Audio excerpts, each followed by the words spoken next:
In the heart of the Pacific, on September 9, 1980, a steel giant battles a monster. Typhoon Orchid is closing in, and the MV Derbyshire, a 170,000-ton behemoth carrying 150,000 tons of iron ore, is on a collision course with destiny. This is the story of a ship that vanished without a trace, a crew lost to the sea, and a fight for answers that changed maritime history forever. The MV Derbyshire was no ordinary ship. Built in 1976 at Britain's Swan Hunter shipyard, she was a marvel of modern engineering, an ore bulk oil carrier designed to haul massive loads across the globe. Longer than the Titanic, nearly twice as wide, and towering 15 stories, she was a fortress built to conquer the seas. Her 42-man crew, led by seasoned Captain Jeffrey Underhill, had sailed from Canada's iron mines, crossed the Atlantic, rounded Africa, and powered through the Indian Ocean. After 8 grueling weeks, Japan was in sight, but so was Typhoon Orchid. Captain Underhill, a 47-year-old British mariner with over 20 years of experience, trusted his ship's strength. For days, he'd tracked the Typhoon through conflicting weather reports, confident he could outrun it. But the storm grew fiercer, with waves swelling over 10 meters, higher than a 3-story building. With no safe harbor nearby, he made a textbook move: slow the ship, angle the bow into the waves, and ride it out. On board, everything seemed routine. The crew monitored systems, secured gear, and braced for a rough night. But out in the blackness, something catastrophic was brewing.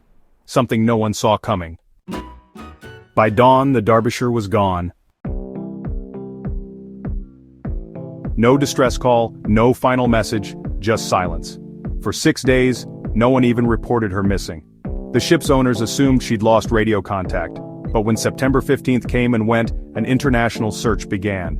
Air and sea units scoured the Pacific, but found nothing. No debris, no life rafts, no trace of the largest British-flagged ship ever lost at sea. The official story? The sea simply swallowed her. Smaller ships had survived Typhoon Orchid, so why not the Derbyshire? Authorities called off the search in less than a week, dismissing calls to keep looking. But for the families left behind, the answers felt too convenient. Something wasn't right. Peter Ridyard, a father who lost his son on the Derbyshire, wasn't just grieving, he was an expert. A seasoned ship surveyor, he started digging. What he found was shocking. The Derbyshire was one of 6 bridge-class ships, and every single one had developed stress cracks in the same spot. One sister ship, caught in a North Sea storm, nearly broke apart. Another, the Kowloon Bridge, sank in 1986 after its hull cracked. Ridyard uncovered something even worse. The ships weren't built to their original plans. Last-minute changes at the shipyard hinted at shoddy workmanship or a fatal design flaw.